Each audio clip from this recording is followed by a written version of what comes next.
Unrivaled has been a bright spot for women's basketball fans during this WNBA offseason, especially their one-on-one tournament. The new women's 3-on-3 basketball league got off to a hot start. The fans are getting to cheer for their favorite WNBA players, and a few teams established dominance pretty quickly. Some notable gameplay differences include a very short shot clock and the one-shot free throws. So no matter how you get fouled, you only get one shot. Now it may be worth 1, 2, or 3 points, but you only get one shot. Unrivaled has proven to be very fast-paced and very physical, and adding to that actions, the refs kind of let them play. A lot of the blow-bys and strips you might see called in the WNBA, they let them play on in Unrivaled. Overall, you get a lot of one-on-one action, but the best part is a lot of the players that don't really have the green light in the WNBA season are going off in Unrivaled. They're given the opportunity, and there's so much space on the Unrivaled court, they're really getting to show off their game. We're getting to see players like Dejanay Carrington work on her 3-ball, Sabrina Ionescu working on her mid-range game, Jordan Canada showing off that she can get downhill and is one of the feistiest guards in the league, Angel Reese working on her layups and putback game, and Aaliyah Edwards showing she's a straight baller. But as the season progresses, injuries have started to pile up, disrupting team lineups, forcing roster changes, and testing the league's overall foundation. It's going to be interesting to see how the league manage players' injuries. How can they address these situations when a handful of players may need to be substituted, while at the same time giving us a really good product and keeping the fans engaged. Unrivaled one-on-one tournament is probably the most exciting thing to come out of the league at this point. It's a really big highlight on social media, and it's even got some NBA legends shouting out the action. Did y'all see the girls? They beat us to it, man. Yeah. They beat us to it, man. Unrivaled. The girls beat us to it, man. Shout the Unrivaled, man. The Unrivaled got the one. Man, it was some girls getting worked in the bag. You hear what I'm saying? Yeah. There was some real work done in those one-on-ones, man. Aaliyah Edwards got a lot of attention, making it to the final round of the one-on-one tournament, with the grand prize being $100,000, bonuses for all your teammates, and bragging rights. So of course the stakes were high. The first couple of games lived up to the hype. As basketball fans, this type of event is very rare. They played the one-on-one tourney as close to street rules as possible. Make it take it rules with referees. Fouls made before a player goes up to attempt a shot had them restart at the top of the key, resetting the possession.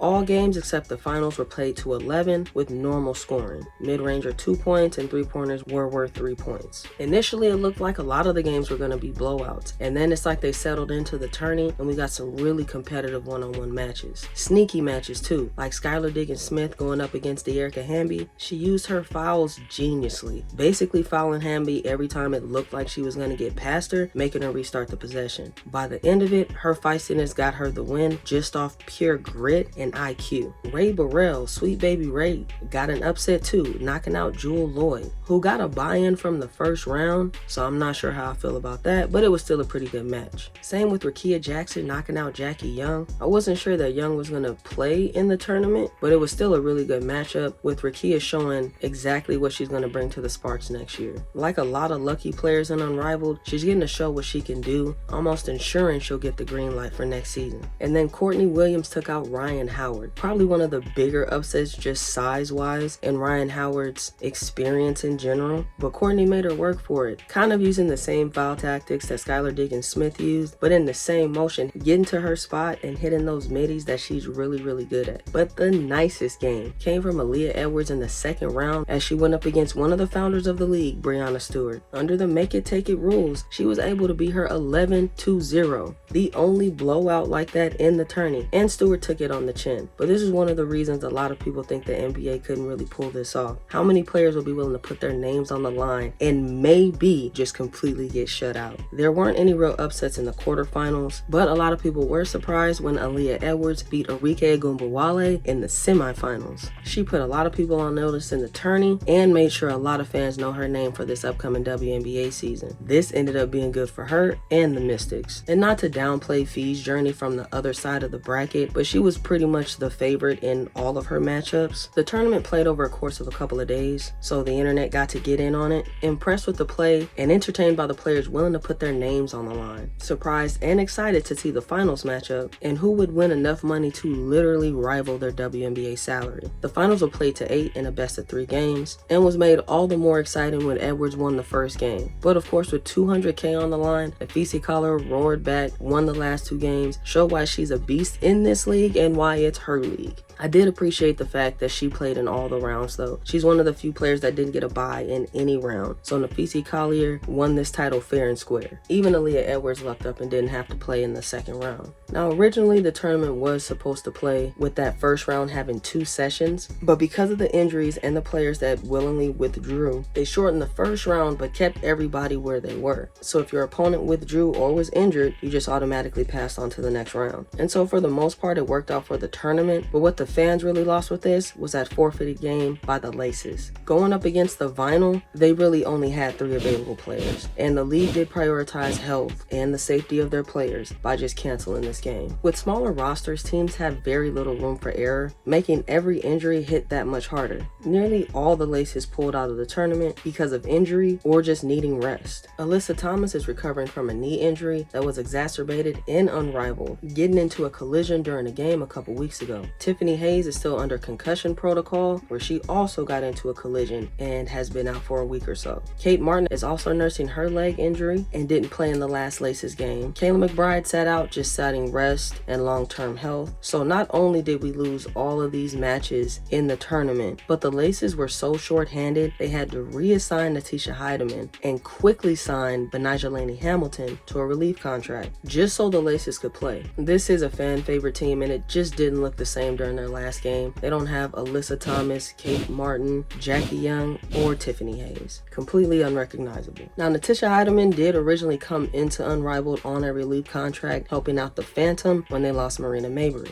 and it looks like they're going to miss her for the entire season. The Phantom were also missing Sabrina Ionescu for a little bit as she had to make an appearance in Paris, as well as lingering recovery from her most recent injury. The Phantom probably had one of the worst starts to the season, but they did turn it around, getting a few wins and having everybody back on their team except for Marina Mabry. They started to get a different feel and identity when they started getting the ball through Sabali and working it through Griner, allowing her to work those mismatches. So I think if they stay on this path, they'll pick up some more wins, but halfway through the season, this is probably where they'll land in the standings. The Miss are another team that had a pretty rough start to the season. Almost immediately, they lost Jewel Lloyd and Dejanay Carrington to leg injuries. They were able to sign Alyssa Smith to a relief contract and get a little bit of help, but regardless, something just isn't right with this team. They've only won 2 out of their 8 games, and this was supposed to be one of the powerhouse teams in the league, with one of the founders, Brianna Stewart, a 3-and-3 gold medalist in Jewel Lloyd, defensive demon in Dejanay Carrington, and a high IQ vet in Courtney Vandersloot. But this team flamed out hard. They literally have some of the best players in the WNBA on the same team, and they just cannot get it together. Something about their play styles just don't work in this 3-on-3 format. It just looks awkward trying to watch them play off of each other. Carrington is working on her shot, so that's on offense, but she's still killing it on defense, keeping the team in the game and giving Unrivaled highlight reels. Jewel Lloyd had a really good first game, but that may have just been the energy against a former teammate because she's pretty much disappeared now down the line. Rakia Jackson looks like she's just having a lot of fun and allowing the season to make her look good, which is working. Aaliyah Edwards is looking good in the games, but it's pretty much that one-on-one tournament that really got her name out there. Initial injuries may have thrown off the game plan and even roster rotations, but the Miss need to get it together overall.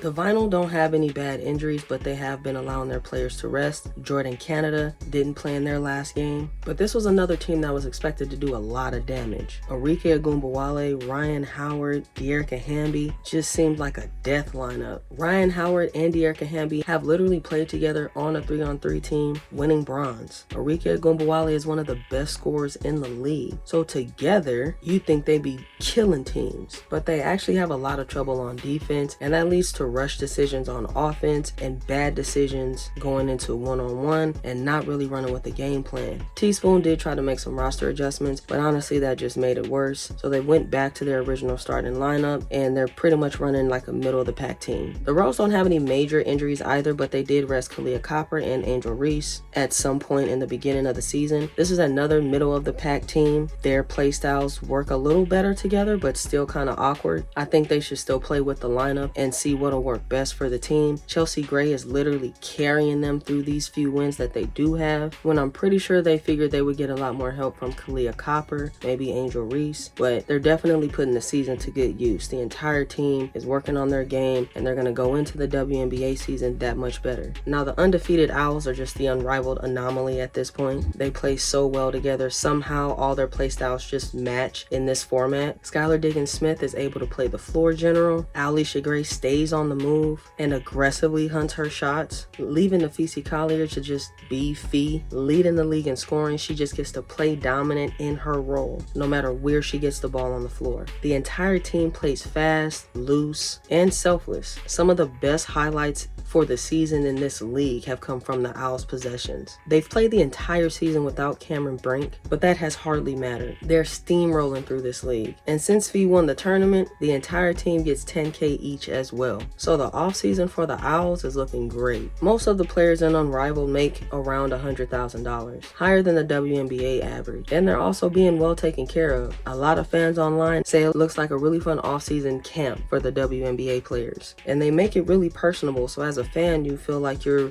kind of closer to these players, especially with it being less than 40 in the entire league. But that also means we notice even more when there are injuries. Right now, there is a relief contract for Nalissa Smith, Kiki Jefferson, Benijah Laney Hamilton, and Natisha Heidemann. Initially, it probably seemed like this would be enough, but the Laces definitely threw the league a curveball, with them having to cancel that game against the Vinyl. I initially thought they may reschedule it, but just how tightly packed the season is, they had to cancel the game with the forfeit against the Laces. The last two relief contracts that came into the league had to be assigned to the Laces, and moving Heidemann just shows how that roster couldn't play without them. Unrivaled does get a little grace, it is their first season, but it's tough to imagine a 6-team roster being able to play with just 2 players going down. I thought from the beginning they may need some type of reserve team that stays on campus. It might be a little costly, but you could get creative with the pay, and obviously target players that want the exposure, experience, and networking more than they're looking for that lucrative contract at that time. They could even be set up as a practice team that goes up against all the other clubs. And you would really have an upset if a reserve player made it that far in the one-on-one tournament,